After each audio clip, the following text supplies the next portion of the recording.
Well, hello everyone. I'm Andrew Hollis, and I'm back with another very exciting episode of Making Waves. At Slater Infrastructure Group, we have a primary focus on environmental remediation and compliance for our clients, which is extremely important to us. And we constantly strive to seek sustainable solutions for a better future for all. Our discussions today are based around such organization that has been doing phenomenal work to address sustainability challenges in water, infrastructure, and a few other industries. Our guest today is Andrew Bolt. He is the president of Tetra Tech's EC Group and has over 2 decades of industry experience. It is an honor to have him here with us today. And first of all, to start off, Andy, just want to give me a little background. Tell us a little bit about how Tetra Tech is as an organization and overall your role in it. Well, thanks for having me today, Andrew, and I appreciate the opportunity to chat with you a little bit. Tetra Tech, as you may know, is a large company. We've got 22,000 employees working around the world on some of our clients' most complex challenges. In fiscal year 22 that just ended, Tetra Tech worked on 80,000 different projects with a revenue of $3.5 billion. With every one of our projects, we take a leading with science approach. A little bit about Tetra Tech's overall organization. We have 8 different divisions that are split between 2 overall groups, a government services group and a commercial international services group. Each division is made up of what we call operating units. And each of those operating units has their unique focus or market sector that they concentrate on. For Tetra Tech EC, that's my operating unit. I serve as the president of that unit.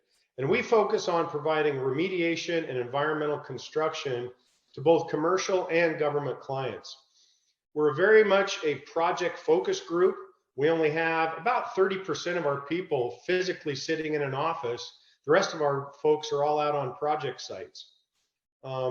We also collaborate with other units throughout Tetra Tech with the goal of bringing that leading with science and best capabilities to our clients to solve their project needs. Thank you. I think that was a very informative answer and kind of gives a general scope of Tetra Tech. So moving from that, Andy, what do you believe our industry should prioritize right now, or what are some of the pressing challenges? Yeah, it's really interesting question, Andrew. I've been involved in remediation projects for almost 30 years now. And I can remember when I first started in the industry, the joke was we're working ourselves out of business. Someday, remediation would come to an end. But that has not been the case. And there's really several reasons that I see as the big driver towards remediation or the continuation of remediation projects. First of all, over 30 years that I've been in the industry, we've made technical advances that allow us to identify contaminants at levels we couldn't detect back then. We also have new and increasingly tighter regulations, especially environmental regulations and cleanup regulations. And then as a nation, we try to redevelop and take advantage of what really is some prime real estate. There's an emphasis on cleaning up brownfields or demolishing outdated facilities to make room for new facilities. So with that in mind, what I see as some of the larger challenges facing us, not only as a country, but for us, business opportunities. First of all, as I mentioned earlier, the need to redevelop or clean up historic industrial sites. Certainly a challenge and a lot of opportunity there. If you've been following the news or the media, you've probably heard about PFOA or PFOS contamination. And that's basically perfluorinated substances. That's an emerging contaminant that's probably going to have a big investment made by our nation to clean that up. Our rivers and waterways are still impacted by past contaminants from legacy operations. So there are still opportunities to do remediation in some of the rivers and bays around our country. Although in our experience, that's a very lengthy process. oftentimes involving multiple what are called potentially responsible parties. Another area is abandoned mine lines. Abandoned mine lands. In some of the recent congressional appropriations, there's going to be a significant investment by our federal government to remediate some of these abandoned mine land sites. And then finally, coal ash. That's really being driven by regulations and a need to protect groundwater. And so we're seeing a lot of investment made by utilities to clean up some of their coal ash sites. Mm-hmm. Thank you so much for that very in-depth look into overall where you believe the industry is kind of going. Further branching off, though, can you tell us more about the environmental compliance group and some of the work that you've been doing to address these challenges? Sure. Well, first of all, throughout Tetra Tech, we have a very diverse range of commercial and federal clients where we are addressing these challenges. Some of the projects that my group in particular have been involved in include, for example, legacy sites. As one example, we're currently remediating a former paper mill in Michigan. We also recently completed a PCB and radiation cleanup project at a World War II era airplane manufacturer. We're currently supporting the demolition and cleanup of a coal-fired power plant that was shut down and resided on Native American lands. So we're going in to clean that site up and remove the old power plant. We've got a current project where we're cleaning out and relining a sludge pond to protect groundwater at an oil refinery. We're also treating groundwater contaminants from historic operations, just to name a few examples. And then looking forward, some of our current pursuits include remediation of former aluminum smelter, cleaning up a manufacturing site to redevelop brownfields, and demolition and cleanup of former reactor facility at a national lab. So that's an example of legacy sites. In the PFOA, PFOS area, and this is particularly with the Department of Defense, we are going in and replacing what's called AFFF, and that acronym stands for aqueous film forming foam. So it's a firefighting foam that's used in hangars and on mobile tanks, fire trucks. That AFFF is a source of potential PFAS contamination. So we're going in and helping the Department of Defense replace their existing firefighting foam with a foam that contains fewer amount of PFAS potential contaminants. And over the past few years, we've replaced firefighting foam from 78 atmospheric tanks, 126 bladder tanks, and 270 mobile tanks. And we've done that around the world, not only here in the US, but in Europe, Italy, and we're currently just finishing up a project in Japan. So we see that as a strong market with more to come. On the sediment side, just this past year, we completed remediation of the Fox River in Green Bay, Wisconsin. That project included removing over 5.4 million cubic yards of PCB contaminated sediments along a 9-mile stretch of the river. We also remediated sediments from 2 former manufacturing gas plants as part of that project. The project also included a capping component, and we capped 720 acres of the river bottom. We're currently working for another client on the Passaic River that we're hoping to see move to remediation, and we envision that we'll be supporting that remediation in the years ahead. Mine sites is another area I mentioned earlier is a potential growth. We are currently remediating the Callahan mine site, which is located in Maine. This is a great example of how Tetra Tech partners with small businesses. The federal government actually made this a small business set-aside contract, and we established a teaming relationship with a small business partner, and we're able to win that contract. Right now, we're just finishing up some initial phases and getting ready to move into the planning phase over the winter as we prepare for remediating some of the ponds and lagoons on site next year. Another interesting project we did was the Gilt Edge mine site outside Dead Horse in South Dakota. In that project, we completed the phase 2 remediation. That was a multiple phase cleanup project. And then as another example of mine site, we helped clean up a copper mine located in northern Nevada. So my group is part of an overall Tetra Tech team that closely tracks and plans to pursue those upcoming mine work, those mine remediation projects. Mm-hmm. For coal ash, that's been a strong focus of my group in the last probably 4 to 5 years. We've recently completed the closure by removal of a gypsum stack and closure in place of 125 acre and an 80 acre coal combustion residual ponds in Kentucky. We're also on track to complete the closure in place of a 175 acre pond, also located in Kentucky. That should finish up next fall. And then in another site in Kentucky, we are actually currently working on 2 ponds concurrently. The first one will be a closure by removal of a gypsum storage pond, and the other will be a closure in place of a bottom ash pond.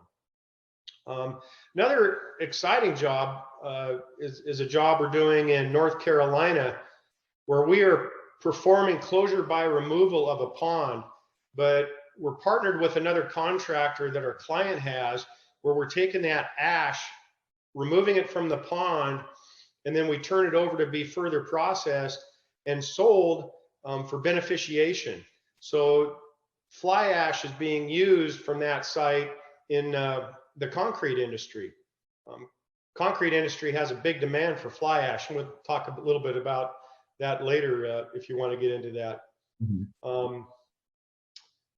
Let me see, some other interesting CCR projects is part of my group has 10 different teams that install geosynthetic liners and caps. We install probably about 125 million square feet of geosynthetics a year. And one of the projects we're working on is installation of what's called closure turf on a 300 acre pond in Tennessee. And then we're also working with another beneficiation contractor to bid a project in West Virginia. In fact, that's an active proposal right now. So we see a lot of opportunities in the CCR area as well. So that gives you a little flavor, Andrew, of some of the work we've done and some of the markets we're focused on in the years ahead. Thank you. Yeah, a little bit more than flavor. I felt like I got the full scope. But moving forward on that, I think that this next question kind of goes to highlight, really the balance in between business objectives and, otherwise compliance requirements for some of your clients. So to that end, how do you balance business objectives with compliance requirements? Yeah, Andrew, when I think about that question, what really comes to my mind is our business is to help our clients meet their compliance requirements. Mm-hmm. So whether it's regulations, new technologies, change in business operations, a lot of our clients have to meet some sort of compliance requirement. And that's where we come in, is to help them meet those requirements. So from my perspective, it's just a natural balance between business objectives and compliance. It's part of what we do. That is our business. So, as an example, we have expertise that can help our clients with complying with regulations such as safety, water quality, waste management, air monitoring, hazardous waste, endangered species, historic structures, archaeological, CERCLA, RCRA, solid waste, pretty much any regulation out there, whether it's at the federal, state, or local level, we can bring in the expertise to help our clients comply with those requirements. Our project managers, engineers, scientists, and construction professionals really want to develop what we call the shared vision and partnership with our clients to ensure not only are we helping them meet their federal, state, or local compliance requirements, but any of their own client-specific requirements. So in a nutshell, I would say our business is to support our clients meeting their compliance requirements, Andrew. Mm-hmm. Gotcha. So can you talk a little bit about, I know that you mentioned some of the projects earlier, but reiterating some of those projects and, how it's addressing typically the fundamental needs within our industry. Yeah, so I hinted earlier on our CCR work, and what I find exciting is that not only does the work we're doing in the coal combustion residual area helping clean up the environment and remove a potential hazard from the groundwater or other water bodies, but there's an opportunity to beneficially reuse that ash for other purposes. Mm-hmm. I recently attended a conference, Andrew, where I saw a presentation, and they've done some calculations, and they estimate that for every ton of fly ash that can be used by the concrete industry to create cement, saves 1 ton of greenhouse gas emissions. Wow. So the concrete industry is very hungry to get a more green type concrete available, and fly ash is a key part of their solution. I think the challenge facing the concrete industry is, as a nation, we've closed a lot of our coal-fired power plants, which has eliminated a reliable source of fly ash for a lot of the cement industry in particular locations. The cement's made in general local to major metropolitan areas. So going in and what I might call harvesting that fly ash and bringing that to the concrete industry, like I say, to me, that's a great double benefit. We're cleaning up the environment, and we're helping provide a greener concrete as make that available for the construction industry and other projects around the country. Mm-hmm. Another project that really excited me, I mentioned that we were helping close a retired coal combustion power plant that was located on the Navajo Nation. And that's been an exciting partnership as we have demolished that power plant, and we've supported our client in doing the remediation and cleanup and returning that site back to the Navajo Nation in a condition that will be safe and available for their use again. Mm-hmm. Another exciting, projects, with the AFFF replacement, we're helping to prevent a hazardous constituent, PFAS, from ever entering the environment. So one of the sources for PFAS contamination groundwater is fire training schools or an actual fire where they've had to release this AFFF foam, and that can get flushed and quickly enter the groundwater table.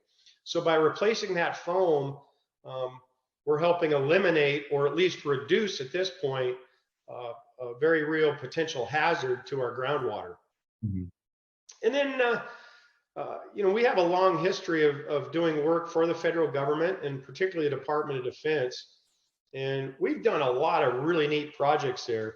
One that I was right here in San Diego, where I'm based. Our client had a facility that, due to volatile organic compounds that had gotten in the groundwater but were volatilizing and entering the workspace, our client actually had to abandon their workspace. It wasn't habitable because of the air quality.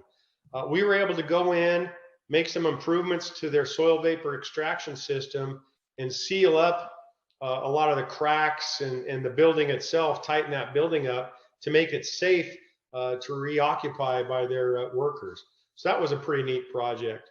Mm-hmm. Some other neat projects that I've been involved in, particularly with the military, as you can imagine, a lot of these sites have military munitions that exist in both land and the water. And so a lot of our project experience is going in and helping recover and remove those munitions from the environment, where not only they are a definite potential human health hazard, but just a hazard to the environment in general. Mm-hmm. And if you look back at our history, some of the other neat projects we've done was the cleanup of the Rocky Mountain Arsenal just outside Denver, Colorado. That used to be a chemical manufacturing site, and at one point was considered the most contaminated site in the country. You go visit Rocky Mountain Arsenal today, it's now a wildlife park where you might see buffalo or deer or take the family fishing on one of the ponds that's now open on site. So just a few examples and some of the things that I think are exciting to work on. A lot of the work we do is driven by regulations, whether it's CERCLA or RECRA or some other federal or state regulation that's driving it. Gotcha. Thank you for that. Again, that gives us a full breadth of some of the work that Tetra Tech has done. And with that understanding now, we just think it's good to understand as a philosophy, Tetra Tech as an engineering company, how do you overall ensure project excellence on some of these large scale remediation projects? Yeah, that's a great question, Andrew. And, when you think about what is project excellence, depending on who you ask, you might get a lot of different answers, right? So we really tried to boil that down. And what we want to do is start with our client, focus on our client, and let's develop what I'll call a shared vision with our client. That's right from the early RFP phase through any negotiations, during a client kickoff meeting, and throughout the project life. And the goal of getting that shared vision is to gain an understanding of how our client defines project excellence and what they're looking for, so that we can work together in partnership with our client to meet excellent performance. For us, a lot of our clients, what they consider project excellence includes things like our safety culture. We use a behavior-based safety culture with buy-in at all levels throughout our organization, with the goal of an injury-free work performance. So every one of our clients places a high emphasis on safety. So safety, I think, is a very obvious focus area when you're trying to achieve project excellence, because I've yet to find a client that doesn't place safety as a priority. Another common denominator in project excellence is quality. And we've got a robust quality control program. We have quality control professionals throughout our organization. We have a director of quality. We have quality control professionals that will put out on our project sites to help implement what we call the 3 phases of quality control, where we're doing a preparatory, initial check, and validating we're meeting our clients' requirements each step of the way. We also invest in training of our employees. And I think training is absolutely essential to helping people understand what is project excellence and achieving it. We also recognize and reward our employees when they do achieve project excellence as defined by our clients. And then just, in the day-to-day implementation of our projects, Andrew, we try to stay in daily contact with our clients. And for most clients, it's multiple times a day. So whether it's our clients' engineers or on-site reps, maybe our clients have a third-party QA, maybe they have their own in-house representatives. We'll look at all those as key stakeholders in the project and work to maintain that shared vision and approach throughout the project lifestyle. And then on our major projects, we've actually established a quarterly executive meeting where myself and other key executives from my group will meet with the client's key executives, typically on a quarterly basis. And the idea is, again, getting that shared vision and partnership at all levels throughout our organization and our client's organization. Perfect. So broad question, Andrew. And like I said, that can mean a lot of things to a lot of people, but to me, clients have always got to be first and foremost. Yeah, completely agree.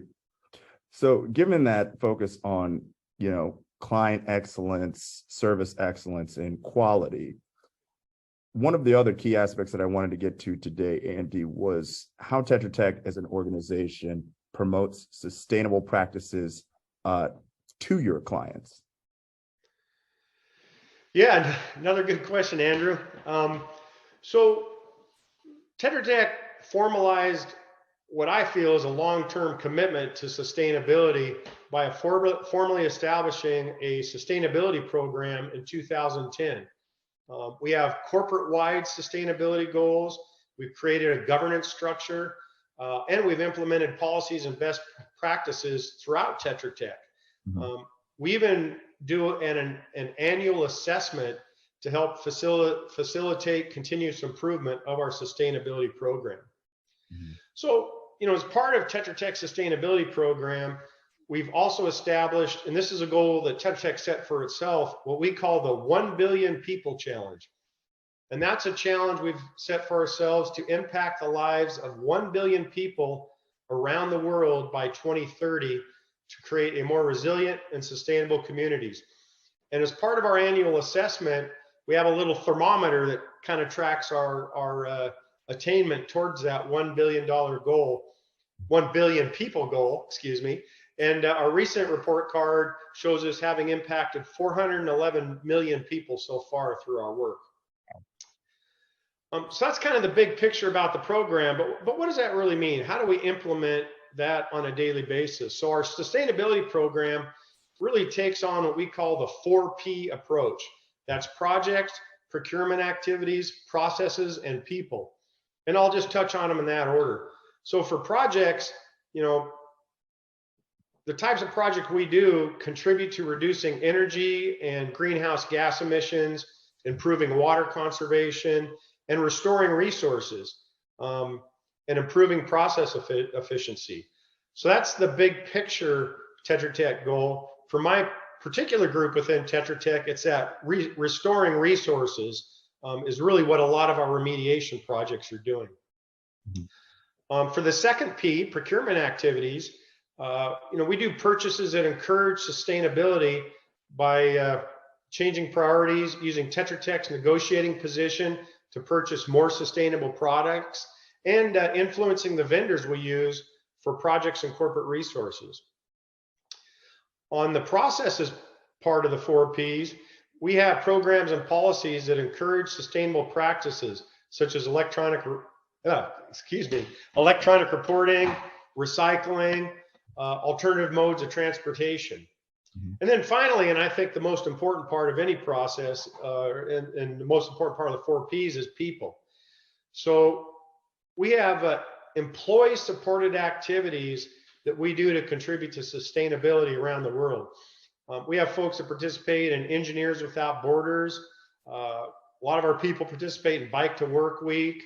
STEM or science, technology, engineering, mathematics. We have a lot of people that volunteer at both junior high and high schools to offer support to STEM programs. A lot of our offices do volunteer work around their local community. And then we also do fundraising efforts to help improve the communities that we live and work in. And what's interesting, Andrew, is what we're finding in a lot of our RFPs now is that our clients are asking us to include our sustainability plan and practices right up front in our proposals. So we're seeing that our clients are looking for some of these sustainability practices early on. And then depending on client requirements, we'll actually develop standalone sustainability plans for our projects. We've had a couple projects where not only did the client want to see your sustainability practices in the proposal, but they actually wanted to see them incorporated in some of the project plans.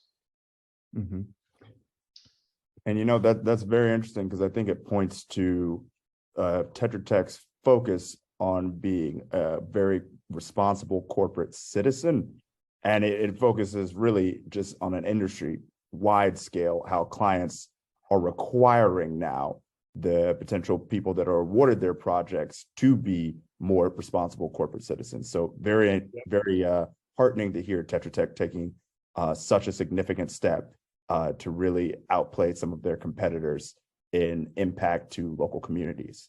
So getting to that, really wanted to highlight some of the aspects that Tetra Tech is taking in terms of active steps regarding ensuring diversity within your organization. Yeah, another great question, Andrew. So for Tetra Tech, diversity, equity, inclusion are just one of our core values. So we're committed to providing a working environment where all employees feel valued for their contributions and our global workforce reflects the diversity of our clients and the communities in which we live and work. Tetra Tech has a DEI council, and we have 8 what we call employee resource groups that have been established across Tetra Tech. And the idea of the employee resource groups is to help us support our employees and create collaborative teams where all voices are heard, all employees feel safe, and everyone has the opportunity to thrive. And then finally, our hiring and promotion practices actively seek a diverse range of employees. And let me give you a great example of that. You mentioned earlier, Andrew, that we do have quite a few large projects. We don't bring in a workforce from outside that local community in to do a project. We may bring a few key people, but our long-term goal is to hire a diverse workforce that's representative of that area where we're performing our project work. And by doing that, we really want to integrate and be part of that local community. It also shows how you're really economically empowering that local community, which again, that's just going to be a very responsible corporate citizen, and very happy to hear that Tetra Tech is really leading the way in our industry in that regard. So kind of highlighting or getting off to another side piece of that, how do you believe that we can add sustainable practices in our daily lives? Yeah, I think there's things each and every one of us can do in our daily lives to contribute to sustainability, whether it's your daily life at work or your daily life outside of work. I think there's things we can all do. First of all, Tetra Tech at its heart is a water company. That's where our roots are. That's really where we started, and that's a lot of our focus. And so think about our water resources and protecting those water resources. Let's ensure at both our project sites, our offices, and at home that we're properly disposing of waste. Batteries, oils and lubricants, household hazardous materials, paints, any of that, whether you've generated at the job, at the office, or at home, take care of those things in a proper manner to protect that groundwater. The final step you can take is to volunteer in your local community. A lot of us in our profession have, engineering or science backgrounds or other expertise that can benefit our local communities. There are all kinds of volunteer programs, volunteer opportunities, local schools, your local parks, your local churches, the blood bank, the food bank. There are lots of opportunities. So I would encourage everyone to look for those opportunities and volunteer and be part of your local community. Perfect. Thank you so much for that, Andy. And then finally, where do you see the future of the industry? Yeah, well, I joked at the beginning of our discussion here, Andrew, about 30 years ago when I entered the business, we thought we were going to work ourselves out of a job. But I see a very bright and promising future in the remediation industry for both new opportunities and new challenges. As I've talked about a couple times with coal combustion residuals or coal combustion products, there's more ash buried or impounded in the U.S. than there is garbage in our municipal landfills. That's a challenge that needs to be addressed. We're seeing regulations that are requiring that buried ash to be addressed, and I anticipate we'll see new regulations come out. From some of the different conferences and information we've gathered, we can see utilities literally spending billions of dollars in the coming decade to clean up some of these ash impoundments. What else is interesting is the CCR rule that's really driving a lot of that business only addresses ash at active plants, but there are still a lot of legacy sites that it wouldn't surprise me if we don't see those regulated in the future.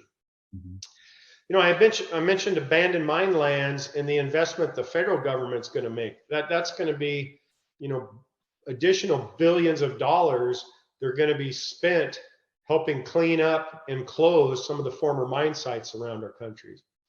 PFAS, I would say a few years ago that was an emerging contaminant, but there is a a large effort being spent right now investigating and evaluating remediation alternatives for PFAS contamination. And that's a contaminant that's spread throughout the country and, for that matter, throughout the world. A lot of those sites that are being investigated now are going to become a future remediation site on down the road. And what's exciting about that is, PFAS are referred to as the forever chemical. They're very difficult right now to clean up or destroy. But we're seeing a lot of small businesses and emerging technologies develop to better treat and address that challenge. So I think there's going to be a lot of excitement in the PFAS industry.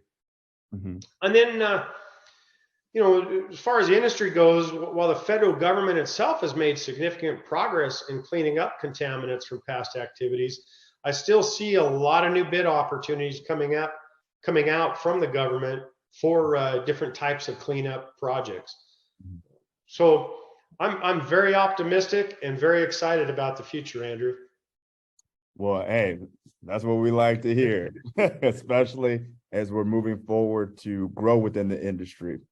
So, Andy, I want to thank you so much for joining us today. It was great to learn about some of the projects that Tetra Tech has done and the extremely positive impact that the organization has had on all the communities to where it's worked. We appreciate you and your time. All right. Thanks for having me, Andrew. No problem. And that has been another episode of Making Waves. Thank you so much.